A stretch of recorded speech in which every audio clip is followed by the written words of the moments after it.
Hello dear students, welcome to our lecture series, and today we are going to start a lecture series on data communication and networking. So when we are talking about data communication and networking, first thing is data communication, or we can say before going to the data communication, we have to know that why we need to study data communication and networking. As we can take an example of today's scenario, if we are doing any business कि हम कोई business कर रहे हैं, तो business को improve करने के लिए और बिजनेस को स्प्रेड करने के लिए हमें क्या करना पड़ता है, बहुत जल्दी जल्दी हर चीज़ के लिए डिसीज़न बनाने पड़ते हैं, या हमें एक कहें कि उस बिज़नेस को हर जगह पे एक प्रमोट करना पड़ता है. तो प्रमोशन के लिए हम करंट सिनेरियो की बात करें, तो जब सारी चीज़ें ऑनलाइन हैं, सारी आपको घर पे बैठ के ही सभी काम करने हैं, तो आप मूवमेंट आप नहीं कर सकते हैं. तो उस केस में आप क्या करते हैं, आप ऑनलाइन जितनी भी चीज़ें हैं आपके पास उनको यूज़ करके आप अपने बिजनेस को डेवलप करना चाहते हैं या एक्सटेंड करना चाहते हैं. So that can be possible only through online communication. ठीक है, तो इस केस में हमें डाटा कम्युनिकेशन एंड नेटवर्किंग दोनों की ही ज़रूरत है. सो उसको that is why data communication and networking हमारा एक कहें कि पढ़ने की हमें ज़रूरत पड़ती है. सो जब हम डाटा कम्युनिकेशन की बात करते हैं, तो डाटा कम्युनिकेशन के अंदर हमारे बेसिकली दो चीज़ें होती हैं. First thing is data. Data क्या हो सकता है, डेटा कोई भी रिफाइंड सेट हो सकता है आपका. इंफॉर्मेशन जिसे हम कहेंगे बेसिकली हो सकती है, जो आपको एक जगह से दूसरी जगह पे ट्रैवल करानी है. किसी भी चीज़ से रिलेटेड ये इंफॉर्मेशन हो सकती है. आपको कोई रॉ डाटा सेट हो सकता है. उस रॉ डाटा सेट को अगर आप किसी मैनर में कहीं कलेक्टिव मैनर में या किसी कोई उसके ऊपर फंक्शंस लगाकर या उसको रिफाइन सेट में चेंज कर देते हैं, तो वो हमारा इंफॉर्मेशन बनता है. सो अब इस इंफॉर्मेशन को जब आपको एक जगह से दूसरी जगह पर भेजना है, there we need communication. So data communication का मतलब क्या हुआ कि आपको डेटा को शेयर करना है या कम्युनिकेट करना है, या इंफॉर्मेशन को शेयर करना है या कम्युनिकेट करना है. ये दो तरीके से कम्युनिकेशन हो सकते हैं. आपके लोकल कम्युनिकेशन हो सकता है या रिमोट कम्युनिकेशन हो सकता है. जब आप फेस टू फेस किसी से बात करते हैं, किसी भी इंडिविजुअल के साथ कांटेक्ट करते हैं, तो उसे हम लोकल कम्युनिकेशन कहते हैं. तो इसको हम कहेंगे फेस टू फेस कम्युनिकेशन, कि आमने सामने बैठकर अगर आप बात करते हैं किसी से, that is local communication. But दूसरी तरीके का कम्युनिकेशन आपका हो सकता है जहाँ पर आप फेस टू फेस कम्युनिकेट नहीं कर रहे हैं, आमने सामने नहीं बैठे हैं, बट आप किसी दूर दराज के इलाके में बैठे हैं, रिमोट एरियाज में हैं, एंड वहाँ पर फिर आप एक डिस्टेंस पे एक दूसरे से कम्युनिकेट करते हैं. देन वहाँ पर हम रिमोट कम्युनिकेशन कहेंगे कि over the distance when we communicating with someone, that is known as remote communication. So it will be over distance. Okay, यहीं से हमारे पास एक टर्मिनोलॉजी आती है जिसे हम कहते हैं टेली कम्युनिकेशन. टेली हम कहें कि ये ग्रीक वर्ड है जिसका मतलब ही होता है डिस्टेंस या फार. एक तरीके से हम कह सकते हैं फार. सो यहीं से हम इसके अंदर से टर्मिनोलॉजी, हमारे पास एक टेलीग्राफी अगर हम कहें वो आ सकती है, या टेलीफोनी हमारे पास आ सकता है, या टेलीविज़न आ सकता है. सो एक डिस्टेंस पे कम्युनिकेट करना है यूजिंग टेलीफोनी, टेलीग्राफी और टेलीविज़न का यूज़ करके जब हम कम्युनिकेट करते हैं तो उसे टेली कम्युनिकेशन कहते हैं.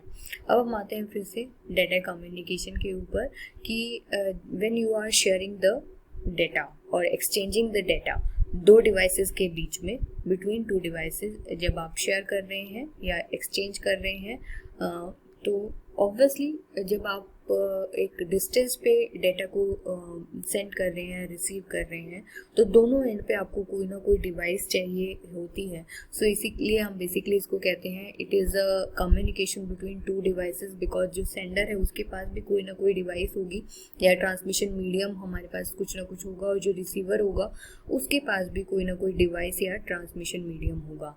और बीच में उन दोनों को कनेक्ट करने के लिए हमारे पास वायर्ड मीडियम भी हो सकते हैं और वायरलेस मीडियम भी हो सकते हैं. दैट डिपेंड्स कि आपका कम्युनिकेशन किस तरीके का है, तो उसी तरीके का हम उसको पढ़ सकते हैं. हम दोनों तरीके के पढ़ेंगे अब जब हम अपने डेटा कम्युनिकेशन नेटवर्किंग के इसलिए बारे में पढ़ेंगे. तो एक मॉड्यूल में हम वायर्ड एंड वायरलेस दोनों कम्युनिकेशंस के बारे में पढ़ेंगे. सो अब हम फिर से आते हैं डेटा कम्युनिकेशन के ऊपर.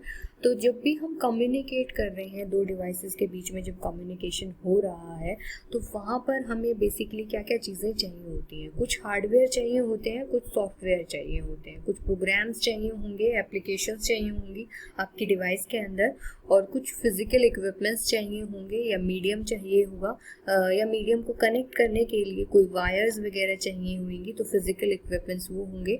तो ये दो चीज़ें बेसिकली हमें चाहिए होती हैं. But apart from these things हमारे पास कुछ कैरेक्टरिस्टिक्स हैं, कुछ फंडामेंटल कैरेक्टरिस्टिक्स होती हैं कि जो जब भी आप कम्युनिकेट कर रहे हैं तो ये कैरेक्टरिस्टिक्स ज़रूर फॉलो होनी चाहिए आपके कम्युनिकेशन के दौरान.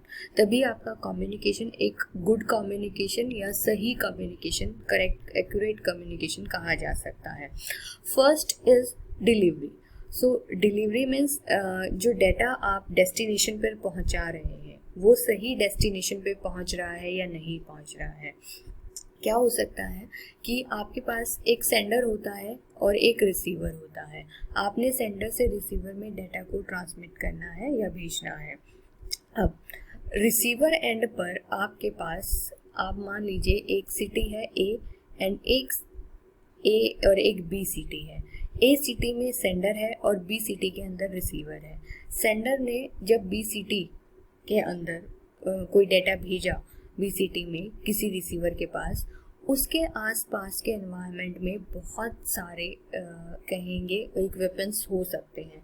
बट आपको कौन से इक्विपमेंट पे या कौन सी डिवाइस पे वो इंफॉर्मेशन भेजनी है, वो डिवाइस आपको कहें कि आपके कम्युनिकेशन चैनल को पता होना चाहिए.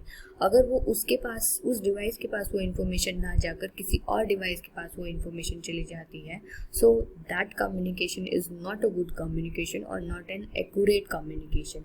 ठीक है, तो वहाँ पर आपका डेटा जो है, डेटा प्राइवेसी का कंसेप्ट कहें कि जो फेल हो जाएगा, कि आपका डेटा किसी और के पास अगर ट्रांसफ़र हो जाता है तो.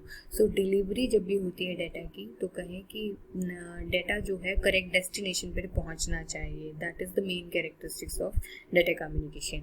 Then second is accurate system. Data जो आप डिलीवर कर रहे हैं वो एक्यूरेटली होना चाहिए, डिलीवर होना चाहिए.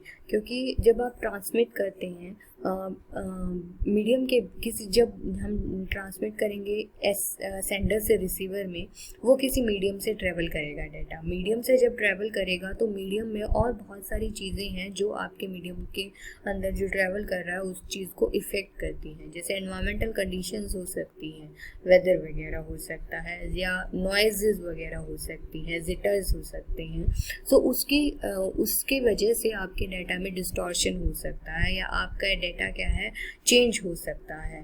सो बिट्स कोई बीच में से हो सकता है रिमूव हो जाए या कोई एक्स्ट्रा बिट ऐड हो जाए उस डेटा के अंदर, तो इन्फॉर्मेशन क्या हो जाएगा, या तो इन्फॉर्मेशन कम हो जाएगा या इन्फॉर्मेशन ज़्यादा हो जाएगा, लेकिन आपको तो भेजना कोई और इन्फॉर्मेशन था, तो एक्यूरेसी नहीं रहेगी. सो अगर कम्युनिकेशन अच्छा बनाना है तो वो एक्यूरेसी डेटा की हमारे पास होनी चाहिए कि जैसा डेटा चला है वैसा ही डेटा आपका रिसीवर एंड पे पहुंचना चाहिए data. Third thing is timeliness, कि जिस टाइम पे डेटा भेजना है वो उसी टाइम पर रिसीव हो जाए रिसीवर को. अगर आपको कोई भी इंफॉर्मेशन है किसी भी चीज़ से related, for example we can say कि आपको कोई नोटिस बोर्ड पे डिस्प्ले किया जाता है एंड उसके अंदर कोई लास्ट डेट रखी जाती है कि तब तक आपने ये फॉर्म फिल करना है. अगर उस फॉर्म आपको फॉर एग्जांपल वी कैन से 22 मई तक आपको कोई फॉर्म भरना है, एंड अगर हम 23 मई को आपको वो नोटिस देते हैं, that is of no use. So information जब दी जाए वो एक करेक्ट टाइम पर दी जाए, और तभी उस इंफॉर्मेशन का फ़ायदा है, अदरवाइज उस इंफॉर्मेशन का कोई फ़ायदा नहीं रहता है. रियल टाइम सिनेरियो में तो टाइमलीनेस बहुत ज़रूरी हो जाती है हमारी गेन करने के लिए, कि डेटा कम्युनिकेशन में ये मेन एक्सपेक्ट और हो सकता है. एक लास्ट इज जिटर्स.